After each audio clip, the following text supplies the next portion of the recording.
안녕하세요.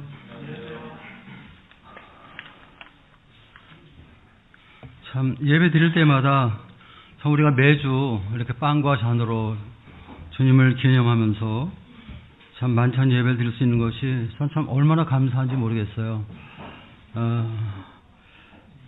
일반적으로 이제 기독교계에서 예배를 하면 이제 이 말씀 듣는 것을 이렇게 이제 예배로 말하는데, 물론 그것도 부분적인 예배가 될 수 있습니다.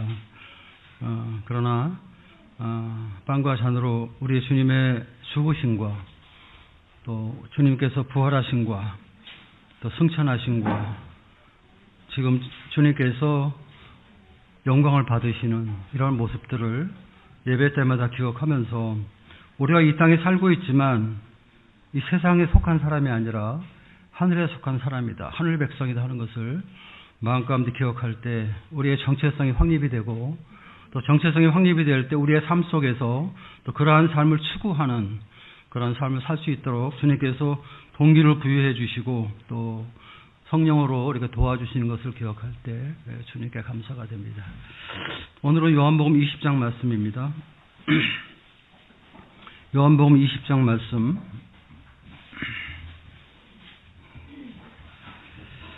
1절부터 8절까지 제가 읽어드리도록 하겠습니다.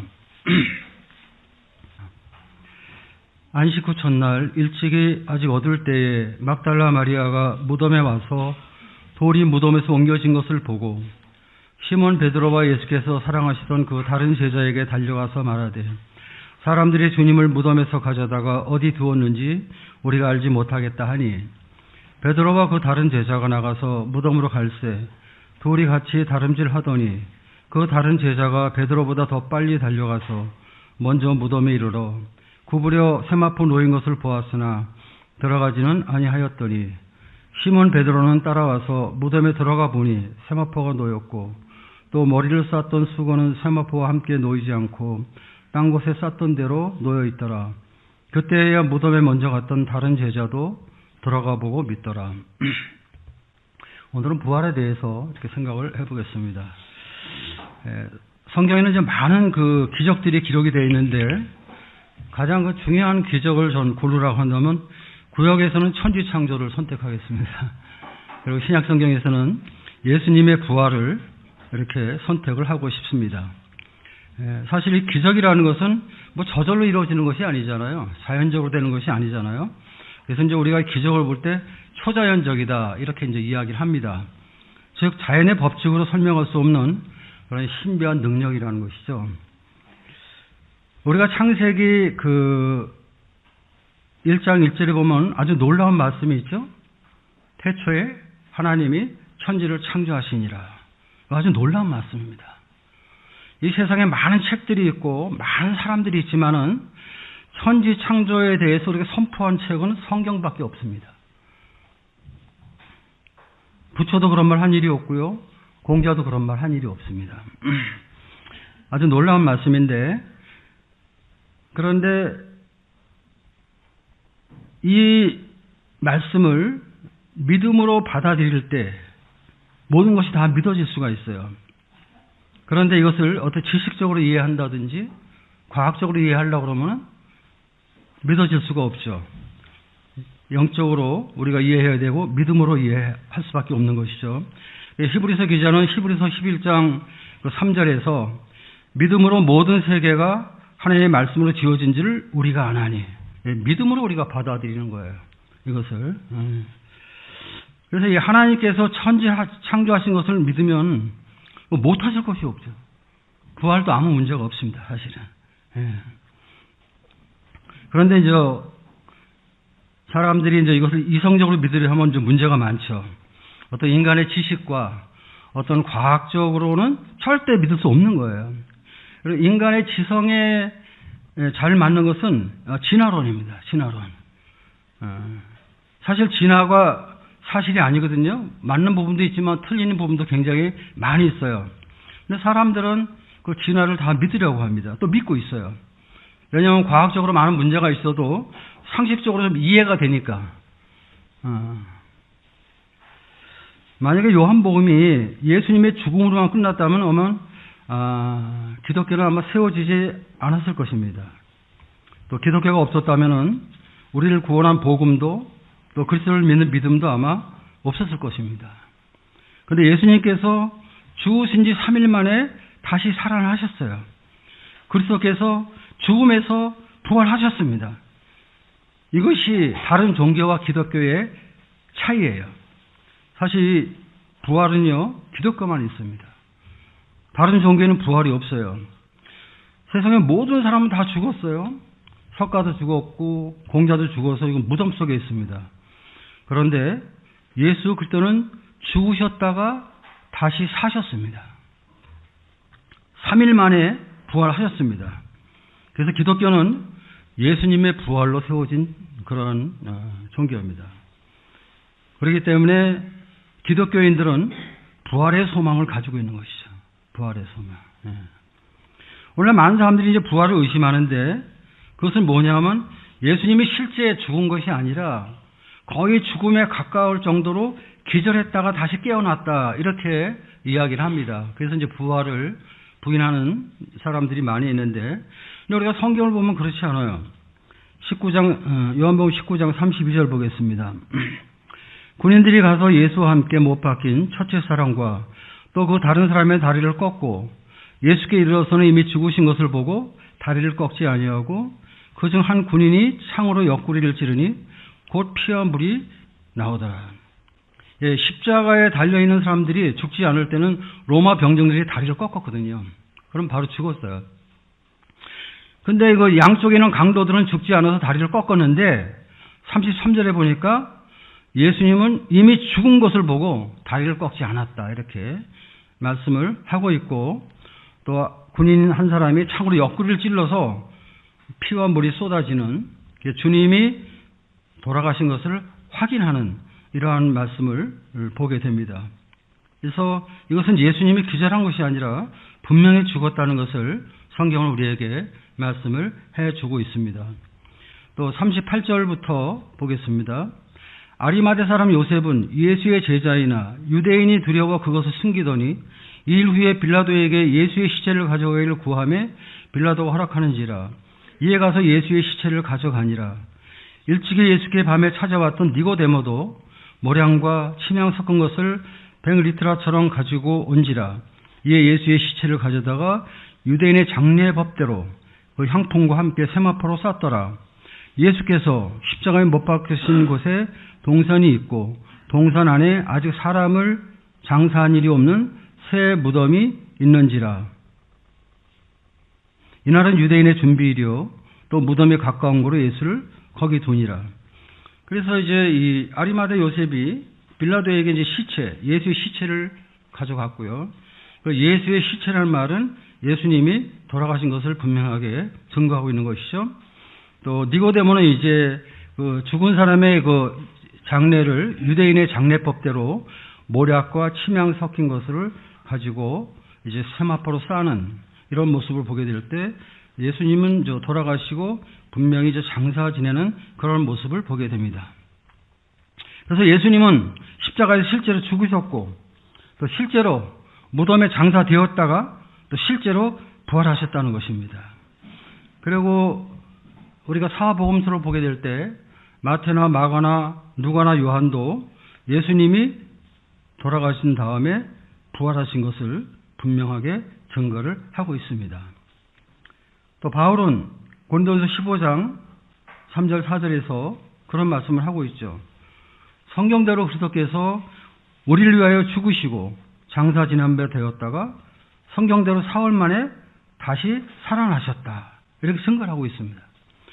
부활은 역사적인 사실이면서 진리인 것을 우리가 이 말씀을 통해서 분명하게 확인할 수가 있는 것입니다. 참고로 좀 생각해 보는 것은 예수님의 부활은 소생이나 환상과 다르다는 것입니다. 소생이라는 것은 죽었다가 다시 사는데 다시 산 다음에 또 죽는 것입니다. 나사로나 나인성 과부의 아들이나 회당장 야이로에 따른 주님이 다시 살리셨잖아요. 근데 다시 죽었죠. 또 환생이란 말이 있습니다. 이제 생명체가 윤회하여 죽어도 다시 태어나는 그런 것인데 다시 태어나면 또 다시 죽습니다. 이것은 이제 반복하는 것인데 이제 불교 쪽에서 이제 이야기하는 그런 것이죠.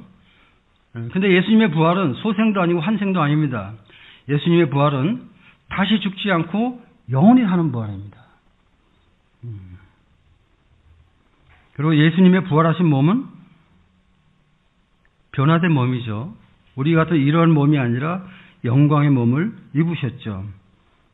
그래서 그리스도의 부활은 참 복음의 핵심인 것을 우리가 이 말씀 가운데서 우리가 깨닫게 됩니다. 방금 읽은 이 말씀 속에서 우리는 예수님이 이제 부활하신 것을 확실히 이제 알 수가 있는데 1절 말씀 보겠습니다. 안식 후 첫날 일찍이 아직 어두울 때에 막달라 마리아가 무덤에 와서 돌이 무덤에 옮겨진 것을 보고 돌이 무덤에서 옮겨졌습니다. 유대인의 무덤은 땅을 파서 묻는 것이 아니라 이런 굴 같은데 이렇게 보관하거든요. 그리고 입구를 갖다 이제 큰 돌로 막아요. 그래서 이제 사람이 혼자서는 이제 그것을 감당을 못 합니다. 여러 사람들이 힘을 합쳐서 밀어야 되는 것인데, 근데 막달라 마리아가 무덤에 왔을 때 돌이 무덤에서 옮겨졌어요. 열렸단 말이에요. 그리고 2절에 보니까 시몬 베드로와 예수께 사랑하셨던 그 다른 제자에게 달려와서 말하되 사람들이 주님을 무덤에서 가져다가 어디 두는지 우리가 알지 못하겠다. 시체가 없는 것입니다. 시신이. 그 시체가 있어야 될 거 아니에요. 그 무덤 안에. 근데 지금 시체가 없어요. 그 다음에 6절, 7절 보면은 시몬 베드로는 따라와서 무덤에 들어가 보니 세마포가 놓였고 또 머리를 쌌던 수건은 세마포와 함께 놓이지 않고 딴 곳에 쌌던 대로 놓여 있더라. 이 사람이 죽으면 이제 세마포와 수건으로 이제 시신을 싸잖아요. 근데 이 세마포와 수건이 그냥 이렇게 쌓여 있는 거예요. 벗겨져 가지고. 그래서 우리는 예수님이 부활하신 것을 확실히 알 수 있죠. 빈 무덤. 세상의 모든 무덤 속에 빈 무덤은 예수님 무덤밖에 없는 거예요. 예수님 무덤. 왜? 예수님이 부활하셨기 때문에. 근데 이제 20장 말씀을 보게 되면 부활한 예수님이 이렇게 3번 나타나는 것이 기록이 되어 있습니다. 가장 먼저 막달라 마리아에게 주님께서 나타나셨는데 11절부터 18절까지 말씀을 보면은 이제 그 사실이 기록이 되어 있습니다. 그 부활하신 예수님을 처음으로 본 사람은 막달라 마리아였어요. 그리고 주일 아침이었습니다. 베드로와 요한은 무덤에 갔는데 그냥 집으로 갔어요. 안 계시군 하고 집으로 갔는데, 그런데 마리아는 그러지 않았죠. 20장 11절 보세요. 마리아는 무덤 밖에 서서 울고 있더니, 참, 이 말씀을 좀 묵상해 볼 때 제가 큰 감동이 됐어요. 베드로나 요한도 예수님을 사랑했던 제자들이잖아요. 그런데 이 사람들은 무덤에 와서 이렇게 보고 없으니까 그냥 집에 갔단 말이에요. 그럼 마리아도 따라갈 수 있는데 마리아는 안 갔어요. 무덤 밖에 서서 울고 있는 거예요. 그러니까 예수님을 보지 못해서 울 정도로 마리아는 예수님을 간절히 보고 싶었어요. 그만큼 예수님에 대한 애정과 사랑이 있다는 것을 깨닫게 될 때 막달라 마리아가 얼마나 주님을 사랑했나 하는 것을 묵상하니까 참 마음에 큰 감동이 됐어요. 나도 이렇게 주님을 사랑하고 있을까? 나도 어떤 때는 주님을 뵙지 못하고 또 어떤 어두운 가운데 있을 때 주님을 보지 못할 때가 많이 있는데 이렇게 막달라 마리아처럼 울면서 주님을 뵙기를 원하고 울면서 주님을 간절히 원하고 있을까? 이런 생각을 제가 한번 저 자신을 좀 돌아볼 수가 있었습니다. 사실 막달라 마리아는 주님이 부활했다는 것은 생각도 못했어요. 왜냐하면 부활에 대한 지식도 없었고 믿음도 없었습니다. 9절에 보시면은 그들은 성경에 그가 죽은 자 가운데서 다시 살아나야 하리라 하신 말씀을 아직 알지 못하더라. 아무것도 몰랐어요. 막달라 마리아는. 그리고 막달라 마리아는 부활하신 주님을 만나러 온 것이 아니에요. 주님의 죽은 시체, 그 시신을 보기 위해서 온 거예요.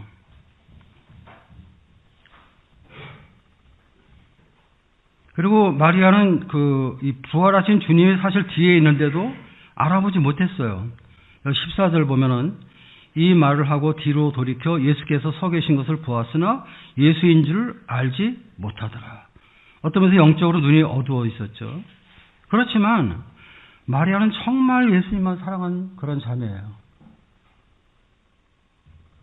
주님의 돌아가신 날부터 이 부활하는 이 새벽까지 마리아는 정말 예수님만 생각한 거예요. 그리고 그 예수님이 정말 보고 싶은 거예요. 하다못해 시체라도, 그 시신이라도 보기 위해서 무덤을 찾아온 것이에요. 참, 이러한 그 마리아의 모습을 보게 될 때, 예수님에게 있어서, 이 마리아에게 있어서 예수님은 그녀의 전부야. 일부가 아니라. 나는 정말 우리 예수님이 내 인생의 전부일까? 뭐 이런 생각을 제가 해봤습니다. 그런데 주님께서 바로 이러한 마리아의 모습을 기쁘게 여기셨습니다. 그래서 이 예수님에 대한 마리아의 이 사랑하는 마음, 이 마음을 주님께서 아름답게 보셨어요. 귀하게 보셨어요. 그래서 제일 먼저 마리아에게 부활하신 주님 모습을 나타내 주셨어요. 16절 보니까 예수께서 마리아야 하시거늘 마리아가 돌이켜 히브리 말로 라보니 하니 이는 선생님이라는 말이라. 사실 주님이 말씀하고 있는데도 주님인지 몰랐거든요. 근데 주님께서 마리아라고 자상하게 불러주셨을 때, 그 이름을 불렀을 때 마리아는 비로소 예수님의 음성을 알아듣고 선생님하고 불렀어요. 그래서 이제 주님을 만나게 되죠. 얼마나 아름다운 만남입니까? 얼마나 놀라운 만남입니까? 그리고 이 모습 속에서 저는 휴거를 생각해 봤습니다. 어느 날 주님께서 공중에 오실 때, 우리를 부르실 때, 하나님의 나팔 소리 우리를 부르실 때, 우리도 공중에서 이와 같이 주님을 만날 수 있겠구나. 이런 소망이 우리에게 있구나 하는 것을 생각할 때, 참 주님 앞에 큰 감사가 있었습니다. 마리아가 부활하신 주님을 첫 번째로 만날 수 있었던 것은 뭐 부활을 믿어서 무슨 성경을 많이 알아서 그런 것이 아니에요. 그런 것은 약했지만 그러나 마리아는 예수님을 정말 사랑했어요. 입으로만 사랑한 게 아니라 진심으로 사랑했어요. 사실 마리아는 그 7 귀신의 지배 아래에서 어둠 속에 살았던 사람이잖아요. 귀신의 지배를 받고 귀신의 종로를 했던 그런 사람인데 오늘 주님께서 빛으로 그를 인도해 주셔서 죄에서 구원해 주셨어요. 그리고 거룩한 삶을 살 수 있도록 그에게 은혜를 베풀었는데 마리아는 그가 주님을 섬기면서 그가 구원받고 주님을 섬겨가면서 그 놀라운 은혜를 결코 잊지 않았던 것입니다. 그리고 귀신의 지배에서 구원해 주신 주님을 진심으로 사랑했어요. 사실 베드로와 요한은 주님 앞에 훌륭한 그런 제자들이잖아요. 근데 이분들은 집으로 갔단 말이에요. 근데 마리아는 갈 수가 없었어요. 그래서 울면서 예수님을 찾았어요. 그리고 마리아는 제일 먼저 부활하신 예수님을 만났습니다. 사실 우리가 생각하면 그래도 뭐 예수님의 수제자라고 할 수 있는 뭐 베드로나 또 예수님의 사랑을 가장 많이 받은 요한 이런 사람에게 먼저 나타날 것 같잖아요. 우리 생각에는 그렇죠. 근데 그렇지 않고 자매에게, 그것도 이름 없는 자매에게, 가장 무명의 자매에게 주님께서 부활한 모습을 처음으로 보여줬다는 것입니다. 아마 우리가 주님 나라 가면 아마 놀랄 일이 많이 있을 것 같아요. 상을 많이 받을 사람인데 상을 받지 못하는 경우도 있을 것 같고, 우리 생각에 상을 받지 못할 사람 같은데 상을 받는 뭐 그런 일이 일어나지 않을까. 요한과 야고보의 어머니가 예수님 보고 그렇게 얘기했잖아요. 당신의 나라에 우리 아들을 왼쪽과 오른쪽에 앉혀달라고 이렇게 부탁을 했잖아요. 어쩌면 형제가 아닌 자매가 않지 않을까 이런 생각도 해봤습니다. 가봐야 알겠죠. 우리가 이제 교회로 모이잖아요. 우리가 교회로 모여서 이 모임에서 무엇을 봐야 됩니까? 무슨 건물이나 뭐 사람이나 무슨 피아노나 뭐 이런 걸 보는 게 아니잖아요. 우린 교회 안에 계시는 예수님을 봐야 됩니다. 교회로 모일 때 교회 안에 계시는 예수님. 하나님은 우리를 임재하시는 거거든요. 오늘 우리 예배 드렸습니다. 우리끼리 모인 게 아니에요. 우리 안에 교회로 모인 우리의 이 모임 속에 주님이 와 계신단 말이에요. 이제 이런 것들을 우리가 느낄 줄 알아야 되죠. 성령님의 도우심, 성령님의 함께하심, 성령님의 인도하심 이런 것들을 우리가 모일 때마다 경험하는 이러한 그 주님의 임재를 우리가 아는 게 참 필요하죠. 그럴 때 어떻게 돼요? 우리 믿음이 충만해지죠.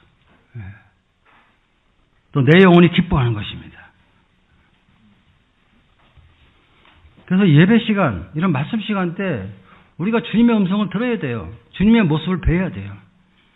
자주 만나야 돼요. 계속 만나야 돼요. 구원받을 때 한번 영접해서 만나는 것이 아니라 계속 만나야 되는 거죠. 그럴 때 우린 예배 때 감동이 되고 또 말씀을 들을 때 아멘이 되고 힘이 되는 거예요. 내 예배 때 졸고 있다든지 뭐 스마트폰 가지고 왜 예배 때 왜 스마트폰을 자꾸 봅니까? 이런 것들은 좋은 게 아니에요. 왜? 우리끼리 모이는 것이 아니에요. 우리 안에 주님이 임재하시는 것을 우리가 기억하고 그러한 주님을 만나보는 그러한 시간을 갖게 될 때 우리의 예배 시간은 정말 귀한 시간이 되는 거죠. 그 다음에 두 번째는 이제 주님께서 10명의 제자들에게 나타나시는 모습을 우리가 보게 됩니다.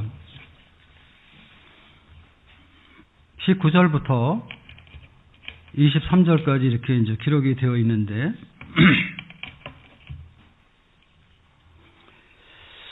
마리아는 이른 아침에 만났거든요, 새벽에.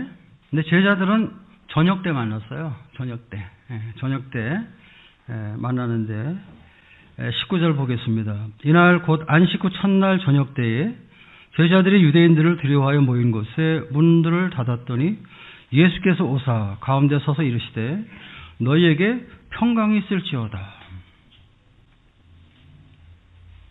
사실 이때 제자들이 주님 봤을 때 아마 마음이 굉장히 어려웠을 거예요.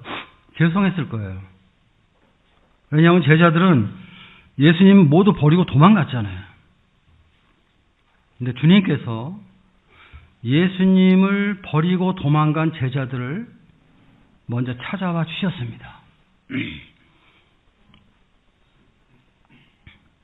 그리고 여전히 그들의 연약함과 그들의 잘못이 있음에도 불구하고 그들을 사랑하시고 그들에게 우리 주님 자신을 나타내 주셨습니다. 저는 이런 것들이 항상 마음에 큰 감동이 됩니다. 저는 사람이 저한테 이렇게 했으면 저는 이렇게 안 할 것 같아요. 근데 하물며 주님과 우리는 급이 다르잖아요. 네, 주님께서 참 그들을 품어주시고 그들을 기억해 주시고 그들을 용납해 주시고 그들을 찾아와 주시고 사랑해 주시는 주님, 이분이 우리의 주님이시다 하는 것을 이렇게 깨닫게 될 때마다 항상 감사가 있고 감동이 있습니다. 그리고 부활한 다음에 주님께서 이들에게 여전히 말씀을 주십니다. 3번 말씀해 주셨는데 첫 번째 말씀이 바로 19절 하반절에 있는 것이죠. 뭡니까? 너희에게 평강이 있을지어다. 이것이 주님이 부활하시고 나서 사랑하는 제자들에게 가장 먼저 하신 말씀입니다. 사실 제자들은 유대인들이 두려웠거든요. 도망갔어요. 그리고 그들이 모여서도 문을 꼭 닫고 숨어 있었어요. 마음속에 두려움과 또 주님을 잃어버린 허탈감, 또 주님 앞에 어떤 송구함, 이런 것들이 마음 가운데 크게 어려움을 갖고 있었는데요. 근데 이때 주님이 오셔서 그들을 위로하신 것입니다. 20절, 이 말씀을 하시고 손과 옆구리를 보이시니 제자들이 주를 보고 기뻐하더라. 손과 옆구리를 보이셨어요. 이건 뭡니까? 이건 십자가에서 주님이 받은 상처잖아요. 주님인 것을 확인해 줄 수 있는 그런 아주 주님의 그 흔적이잖아요. 그것을 보았을 때 제자들은 정말 이분이 우리가 섬겼던 주님인 것을 알고 기뻐했단 말이에요. 부활하신 주님, 이 부활하신 주님은 제자들에게 큰 기쁨이 되었죠. 마찬가지입니다. 부활하신 주님은 오늘날 주님을 믿는 모든 성도들의 기쁨이 되시는 분이시죠. 또 이 주님을 믿음으로 바라보게 될 때 우리 마음 가운데 평안을 가질 수가 있는 것입니다. 사실 우리가 이 세상에 살아가게 될 때 삶 속에서 참 두려움도 있고 염려도 있고 그렇죠. 우리가 말을 안 해서 그렇지 사람들의 내면을 깊이 보게 되면 다 누구나 두려움이 있고 염려가 있고 아픔이 있어요. 그런 것 때문에 힘들어하죠. 괴로워하죠. 그런데 주님의 십자가에 못 박히신 주님을 바라보게 될 때 그 주님의 피 안에서 우리에게 주님 평강을 주시는 것입니다. 또 주님께서 우리의 삶 속에 함께 하심을 내가 믿게 되는 것입니다. 그럴 때 모든 근심과 걱정이 물러가고 우리 주님의 은혜 가운데 주님을 섬기는 이런 삶을 우리가 지속적으로 할 수가 있는 것이죠. 교회는 그리스도인들의 모임입니다. 근데 우리끼리만 모이는 것이 아니에요. 사람들만 모이는 것이 아니에요. 주님이 마태복음 18장 20절에 그런 말씀하셨어요. 두세 사람이 내 이름으로 모신 곳에 나도 그들 중에 있느니라. 두세 사람이 내 이름으로 모인 곳에 나도 그들 중에 있느니라. 주님의 이름으로 모일 때 주님께서 우리와 함께 하시는 것입니다. 우리 가운데 임재하시는 것입니다. 그리고 그 주님으로 인해서 우리가 기뻐하는 거예요. 두 번째 메시지는요. 두 번째 하신 말씀은 21절입니다. 예수께서 또 이르시되 너희에게 평강이 있을지어다. 아버지께서 나를 보내신 것 같이 나도 너희를 보내노라. 사실 하나님은 그 하늘에서 주님을 보내셨잖아요. 최초의 선교사가 예수님입니다. 예수님. 하늘나라에서 이 지상으로 내려오셨잖아요. 하나님이 보내셨잖아요. 그런데 그 주님께서 나도 너희를 세상에 보낸다. 내가 너희를 세상에 파송한다. 그렇게 지금 말씀하는 것입니다. 왜냐하면 이 제자들은 그리스도의 증인이잖아요. 주님과 함께 3년 동안 먹고 마시고 배우고 주님의 십자가에 돌아가신까지 다 목격한 사람들입니다. 당연히 주님을 증거할 수밖에 없죠. 주님의 사신들이고 주님의 종들이죠. 바로 이 제자들을 통해서 복음이 예루살렘에 선포되고 유다야 지역에 선포되고 그리고 사마리아 지역에 또 선포되고 그리고 결국 땅끝까지 선포되었어요. 지금도 주님은 구원받은 우리 성도들을 주님께서 부르시고 그들을 통해서 그들 가운데 주님께서 일꾼을 부르셔서 그들을 또 세계 각국에 지금 보내고 있어요. 우리 연단교회도 3명의 선교사를 보냈죠. 우리가 제대로 잘 돕진 못하지만 이것은 개인의 일이 아니에요. 그 사람이 알아서 하는 일이 아닙니다. 이것은 교회가 함께 해야 될 일이고 모든 성도들이 함께 해야 되는 그러한 일이죠. 그래서 오늘날 하나님의 교회는 복음 전하는 일에 힘쓰는 것입니다. 또 성도들도 복음 전하는 일에 힘쓰는 것입니다. 국내뿐 아니라 우리나라뿐 아니라 온 세상의 활동 무대예요. 온 세계가 우리의 사역지입니다. 그래서 우리가 이 한국에만 갇혀 있지 말고 우리가 눈을 들어서 온 세계를 바라볼 필요가 있습니다. 우리는 항상 앞만 바라봐요. 우리 교회, 우리 원당교회, 다른 교회가 어떻게 되든 우리나라, 다른 나라가 어떻게 되든 이것이 우리의 보는 것이잖아요. 그 비전이 없는 거예요. 비전을 못 보는 거예요.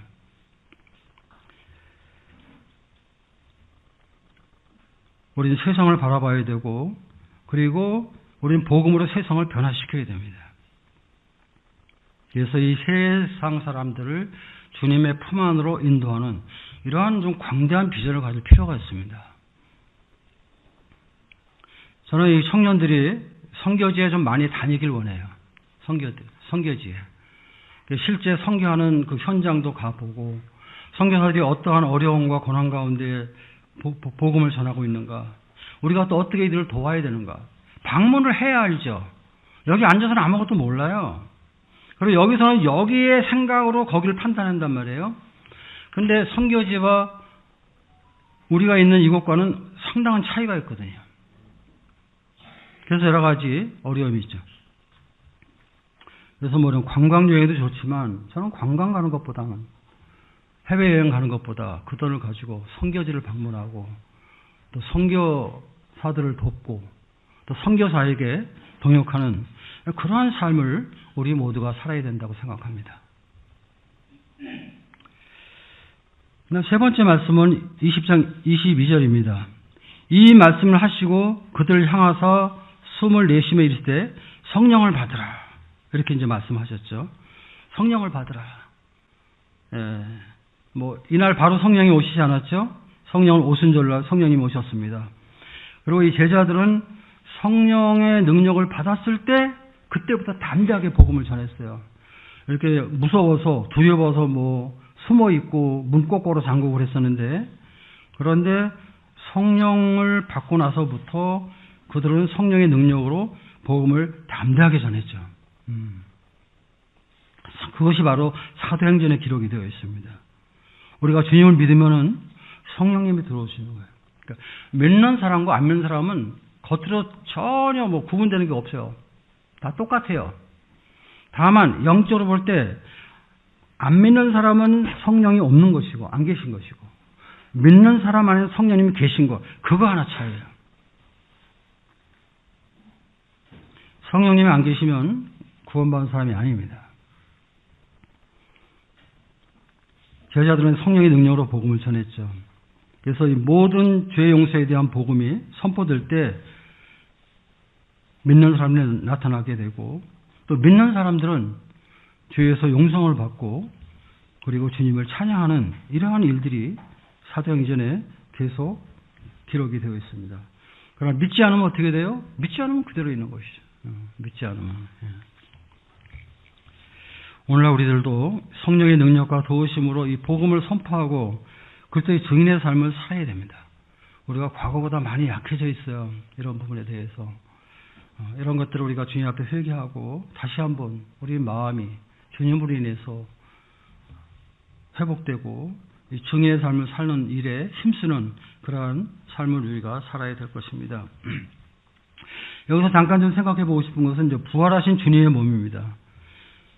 부활하신 주님의 몸은 십자가에서 돌아가신 그 몸과 같은 몸이 아닙니다. 주님은 이제 영광의 몸을 입으셨거든요. 영광의 몸. 사도 바울은 빌립보 3장 21절에서 주님께서 우리의 낮은 몸을 영광의 몸으로 변하게 하실 것이다, 이런 말씀을 했는데, 바로 주님이 그 영광의 몸을 입고 부활하셨습니다. 그래서 19절 말씀 보면은 문이 걸어 잠겨 있는데 문을 열어주지 않는데 주님이 쑥 들어오셨어요. 그냥 어떤 공간의 지배를 받지 않고 이렇게 왔다 갔다 할 수 있는 그런 몸을 입으셨고, 그럼에도 불구하고 제자들이 알아볼 수 있었죠, 예수님을. 그리고 여기 손을 놓으시고 우리 누가복음에 있는 말씀 잠깐 보겠습니다. 누가복음 24장 37절에 보면은 처음에 그들이 주님을 봤을 때 놀랬어요. 37절. 그들이 놀라고 무서워하여 그 보는 것을 영으로 생각하는지라. 예수께서 이르시되 어찌하여 두려워하며 어찌하여 마음에 의심이 일어나느냐. 내 손과 발을 보고 나인 줄 알라. 또 나를 만져보라. 영은 살과 뼈가 없으되 너희 보는 바와 같이 나는 있느니라. 처음에는 주님이 이렇게 딱 보였을 때 영으로 알았어요. 근데 주님이 그렇지 않은 것을 말씀해 주셨죠. 그래서 뼈와 살이 있는 육체의 부활, 몸의 형태를 그대로 가지고 계셨다는 것을 우리가 여기서 보게 되죠. 그 다음에 41절. 그들이 너무 기쁨으로 아직도 믿지 못하고 놀랍게 여길 때 이르시되 여기 무슨 먹을 것이 있느냐 하시니 이에 구운 생선 한 토막을 드리니 받으사 그 앞에서 잡수시더라. 그래서 음식을 잡수고 말씀도 하는 뭐 이런 모습을 우리가 보게 됩니다. 이런 걸 보게 될 때 우리가 천국에서도 우리는 서로 알아볼 수 있을 것입니다. 여러분들이 저를 알아보고 제가 여러분들을 알아볼 수 있을 것입니다. 또 주님이 이렇게 부활한 주님이 이걸 잡수셨거든요. 뭐 천국에도 우리가 좀 먹지 않을까 싶어요. 가끔 우리 형제님들이 모이면 야 천국에서 우리가 뭐 뭘 먹냐 안 먹냐 이런 논란이 있었는데 아마 부활하신 주님께서 생선을 잡수는 걸 보시면은 천국에 그 뭐 12가지 열매 맺는 그런 나무 열매도 있잖아요. 뭐 그런 것들 먹지 않을까 그런 생각도 참 해보게 됩니다. 그리고 우리 고린도전서 15장에 있는 말씀을 잠깐 보겠습니다. 15장 42절입니다. 죽은 자의 부활도 그와 같으니 썩을 것으로 심고 썩지 아니할 것 다시 살아나며 욕된 것으로 심고 영광스러운 것으로 다시 살아나며 약한 것으로 심고 강한 것으로 다시 살아나며 육의 몸으로 심고 신령한 몸으로 다시 살아나나니 육의 몸이 있은즉 또 영의 몸도 있느니라. 여기서 이제 부활하기 전의 몸과 부활한 몸을 비교해서 지금 사도 바울이 우리에게 말하고 있는데 현재 우리는 썩을 몸이죠. 이것은 썩을 것으로 심는 것이죠. 근데 부활한 몸은 뭐예요? 썩지 아니한다고 그랬어요. 썩지 아니한다. 그러니까 우리는 죽을 몸입니다. 근데 부활한 몸은 다시 죽지 않는 몸입니다. 영생의 몸이에요. 욕된 것으로 심고 영광스러운 거 다시 살며 우린 구원받았지만 이 죄성을 가지고 있어요. 우리는. 그래서 가끔 우리는 좀 뭐 죄도 짓기도 하고 또 좀 어려운 일도 있죠. 죄성이 있기 때문에 우리가 그래요. 그래서 어떤 면에서 좀 수치스러운 몸이죠. 그런데 부활한 몸은요, 영광스러운 몸입니다. 이건 거룩한 몸이에요. 완전 성화된 몸이에요. 영화된 몸을 우리가 입게 될 것입니다. 약한 것으로 심고 강한 것으로 다시 살며 우리 몸은 진짜 약하거든요. 그래서 뭐 병도 걸리고 뭐 좀 고통도 있고 뭐 그런 거예요. 그런데 부활한 몸은요, 병 안 걸리죠. 뭐 암 걸려서 죽고 그러지 않아요. 강한 것으로 다시 살고 또 육의 몸으로 심고 신령한 몸으로 다시 산다. 우리 몸은 육의 몸이지만 부활한 몸은 신령한 몸이다. 그래서 육의 몸이 있고 영의 몸이 있다. 이렇게 우리에게 말씀을 하고 있습니다. 그래서 이것은 이제 우리가 앞으로 부활할 때 우리도 이와 똑같은 이러한 몸을 입게 될 것입니다. 이것이 우리의 소망이에요. 사도 바울은 로마서 8장 23절에서 그리스도인들도 속으로 탄식해서 양자될 것, 우리 몸의 구속을 기다린다. 이런 말을 하고 있죠. 우리도 언젠가 예수님처럼 부활의 몸을 입을 것입니다. 정말 신비스럽고 영광스러운 몸을 우리가 입게 될 것입니다. 놀라운 변화가 있을 것입니다. 이것이 우리의 소망입니다. 다시 우리 요한복음 20장으로 들어가겠습니다. 세 번째 이제 나타난 것은 이제 도마가 제자들과 함께 있을 때 이제 나타나셨는데 24절부터 이제 이렇게 되어 있습니다. 24절 보겠습니다. 12제자 중에 하나로서 디도모라 불리는 도마는 예수께서 오셨을 때 함께 있지 아니한지라. 두 번째 나타날 때 10제자만 있었어요. 도마는 없었어요. 그래서 도마가 함께 제자들과 모이지 않았기 때문에 부활하신 예수님을 보지 못했죠. 여기서 우리는 참 이 교회로 모이는 이 모임에 우리 모든 성도가 참여해야 되는 것이 얼마나 중요한가 하는 것을 깨닫게 되는 것입니다. 이 교회 집회 참석은 정말 중요한 거예요. 우리가 이제 구원은 개인적으로 받지만 구원 받은 후에 신앙생활은 개인적으로 하는 것이 아닙니다. 이거 공동체 생활이에요. 한 몸이에요, 한 몸. 성도들끼리 연합이 되어서 한 장소에 함께 모이는 거예요.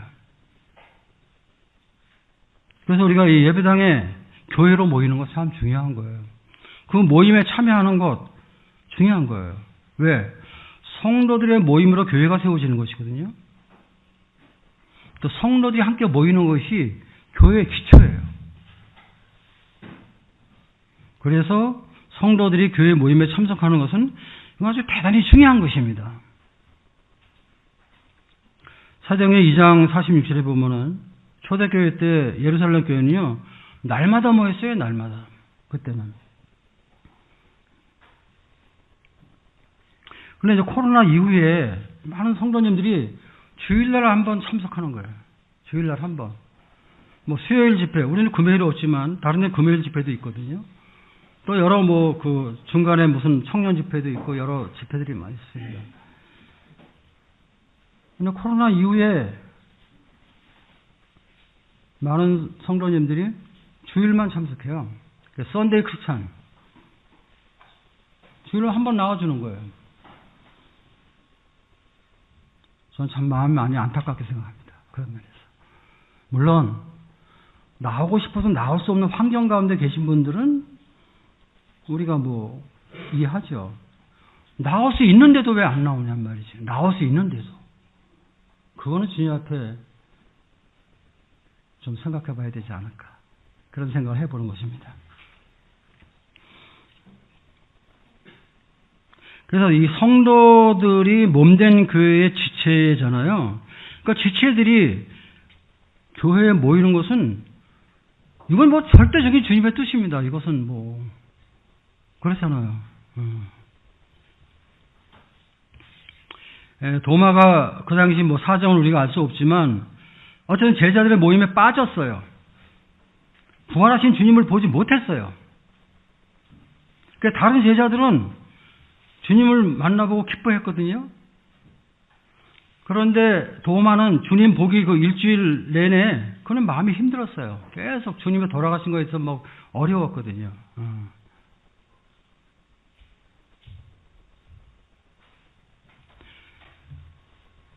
그리고 25절 보세요. 다른 제자들이 그에게 이르되 우리가 주를 보았노라 하니 도마가 이르되 내가 그의 손에 못자국을 보며 내 손가락을 그 못자국에 넣으면 내 손을 그 옆구리에 넣어보지 않고는 믿지 아니하겠노라 하니라. 10명의 제자들이 주님 부활을 믿고 주님 보았다고 다 고백을 했어요. 근데 도마는요 안 믿었어요. 니네들 10명이 다 봤어도 나는 안 믿어. 내가 손가락으로 확인하지 않고는 믿을 수 없다. 아주 도마 마음이 아주 완고하고 강팍하죠. 고집이 세죠. 아니 10명의 제자가 지금 주님 부활했다고 얘기하는데 안 믿잖아요. 이게 얼마나 이거 완고한 사람이에요. 근데 주님께서 이런 말씀을 다 듣고 계셨어요. 26절에 보세요. 여대를 지나서 제자들이 다시 집안에 있을 때에 도마도 함께 있고 문들이 닫혔는데 예수께서 오사 가운데 서서 이르시되 너에게 평강이 있을지어다. 자, 도마가 있을 때 주님이 나타나셨습니다. 그리고 도마에게 말씀하시잖아요. 주님이 27절 내 손가락을 이리 내밀어 내 손을 보고 네 손을 내밀어 내 옆구리에 넣어보라. 그리하여 믿음 없는 자가 되지 말고 믿는 자가 되라. 주님이 아시잖아요. 지금 도마가 한 말을 아시고 지금 이 말씀을 하시는 거잖아요. 그러니까 우리가 하는 말을 주님이 다 듣고 계신다, 알고 계신다 하는 것입니다. 사실 도마가 뭐 내가 뭐 그 못자국에 뭐 손가락을 넣고 뭐 이런 얘기했는데 사실 그 제자로서 이거 부끄러운 것이죠. 부끄러운 행동이에요. 근데 어쨌든 간에 그 도마가 그 믿음이 없었어요. 그런데 8일 후에 주님께서 그 의심하는 도마에게 직접 찾아오신 것입니다. 여기서도 주님이 도마를 뭐 책망하거나 판단하거나 그러지 않으셨잖아요. 너 어떻게 그렇게 말할 수 있느냐. 이런 말 안 하시잖아요. 그냥 안타까운 마음으로 온유하게 주님 말씀하셨습니다. 그리고 주님은 믿음이 좋은 사람에게도 오시지만 이렇게 믿음이 어려워서 방황하는 이러한 성도들에게도 주님이 찾아오십니다. 그래서 우리의 믿음을 회복시켜 주시는 그런 분이 또 우리 주님이시기도 하십니다. 그래서 우리 주님은 참 은혜로우신 분이시다, 자비로우신 분이다 하는 것을 우리가 이런 말씀에서 우리가 깨닫게 되는 것입니다. 우리 성경을 볼 때 그런 걸 봐야 돼요. 그런 부분들을 봐야 돼요. 이것이 우리의 신앙에 큰 힘이 되고 격려가 되고, 그리고 실제 주님을 섬길 수 있는 동기를 부여해 주는 것입니다. 주님의 은혜로 주님을 섬기는 것이 맞아요. 우리의 어떤 의지와 노력으로 섬기는 게 아니란 말이에요. 근데 이제 구원받고도 우리가 이제 그렇게 하게 될 때, 구원받았어도 율법 아래서 우리가 이제 있게 되는 것이죠. 28절에 놀라운 말씀을, 놀랍게 고백을 하죠. 도마가 대답하여 이르되 나의 주님이시요 나의 하나님이시니이다. 주님께서 너 손가락으로 한번 해봐라 이렇게 말씀하시잖아요. 근데 도마가 그렇게 하지 않잖아요. 도마를 주목했을 때 아마 좀 부끄러웠을 거예요. 주님께서 믿음 없는 자가 되지 말고 믿는 자가 되라 이렇게 주님 말씀하셨는데 도마 개인적으로 많이 부끄러웠었겠죠. 그러나 그는 주님을 보자마자 나의 주님이시요 나의 하나님이라는 놀라운 고백을 하는 것이에요. 예수님을 나의 주님으로 고백하는 것, 예수님을 나의 하나님으로 고백하는 것, 이것이 기독교의 믿음의 핵심입니다. 진정한 기독교는 예수님 십자가에서 죽으셨고 3년 만에 부활하신 그 주님을 만나는 것, 이것이 정말 신앙이고 이것이 정말 기독교예요. 무덤에서 부활하신 주님, 살아계신 주님을 믿는 것, 이것이 다른 종교와 차이예요. 다른 종교는 다 죽은 거 믿는 거예요. 헛거 믿는 거예요. 근데 우리는요, 살아계신 주님을 믿는 거예요. 죽음에서 부활하신 주님을 믿는 거란 말이에요. 그래서 기독교는 종교가 아니에요. 믿음이고 생명이죠.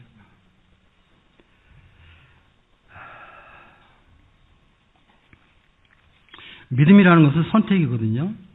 이러한 사실을 듣고도 우리는 믿을 수도 있고 안 믿을 수도 있습니다. 그러나 저는 모든 사람들이 예수님은 반드시 믿어야 된다고 생각하는 사람이에요. 왜냐하면 예수님은 단순한 사람이 아니거든요. 물론 그분은 완전한 사람으로 오셨지만 또한 그분은 완전한 하나님이세요. 하나님의 아들이세요. 그래서 도마처럼 나의 주님이시오 나의 하나님입니다. 이런 믿음을 가져야 돼요. 이런 고백을 하셔야 됩니다.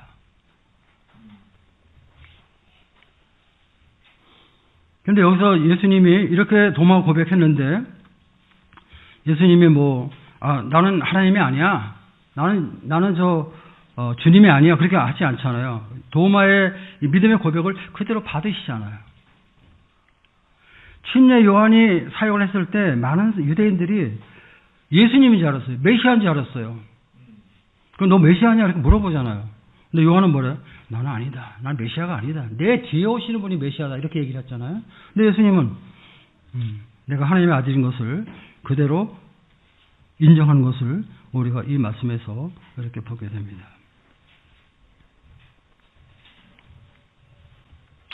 그 다음에 이제 30절, 31절 보겠습니다. 예수께서 제자들 앞에서 이 책에 기록되지 아니한 다른 표적도 많이 행하셨으나 오직 이것을 기록함은 너희로 예수께서 하나님의 아들 그리스도이심을 믿게 하려 하며 또 너희를 믿고 그 이름을 힘입어 생명을 얻게 하려 함이라. 요한복음을 기록한 목적을 사도 요한이 맨 마지막 이제 이렇게 20장 마지막 절에 이렇게 기록을 해놓고 있습니다. 자, 이 복음서를 기록한 목적이 뭡니까? 예수님이 그리스도이시고 예수님이 하나님의 아들인 것을 믿게 하려고 복음이 있는 것입니다. 왜? 그 예수를 믿음으로 말미암아 영생을 얻으니까. 영생을 얻게 하기 위해서 복음이 우리 가운데 증거되고 있는 것입니다. 그래서 우리가 예수님이 누구이신가 아는 것은 굉장히 중요한 거예요. 예수님이 기독교 세우시고 하나님의 사랑을 가르치시고 훌륭한 인격을 가진 성자 그 정도로만 끝난다면은 사실 별거 아니에요. 그냥 단순한 사람이다. 그럼 그렇게 중요한 게 아니에요. 그런 사람도 세상에 많이 있잖아요. 그런데 요한복음을 기록한 사도 요한은 예수님은 하나님의 아들이시요 그리스도라고 분명하게 선포하고 있거든요.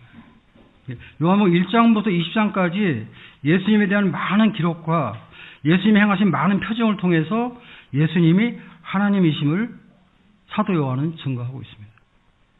이건 너무 놀랍고 중요한 진리거든요. 그렇기 때문에 모든 사람들이 예수님을 하나님의 아들을 그리스도로 믿어야 되는 것입니다. 도마처럼 나의 주 나의 하나님이라는 이런 믿음의 고백을 해야 되는 것입니다. 왜? 예수님은 그리스도이기 때문에. 예수님은 모든 죄인들의 구원자가 되시니까.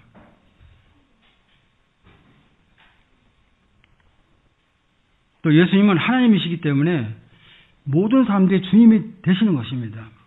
그래서 모든 사람들이 예수님을 믿어야 되는 거예요. 거듭난 성도들이 주님을 믿은 것은 이건 전적인 주님의 은혜입니다. 이건 이제 하나님의 선물입니다. 정말 우리는 하나님 앞에 늘 감사하고 주님을 경배해야 될 것입니다. 그리고 구원받지 못한 분들은요, 반드시 예수님을 믿어야 됩니다. 예수님을 나의 주, 나의 하나님으로 꼭 믿으셔야 됩니다. 그렇지 아니하면 나중에 은혜의 주님이 아닌 심판주를 만나시기 때문입니다. 그래서 우리 교회는 또 우리 모든 성도들은 예수가 하나님의 아들이시고 그리스도이심을 전하고 또 그런 일에 관심 있는 분들을 돕기를 원하는 것입니다. 말씀 마치겠습니다.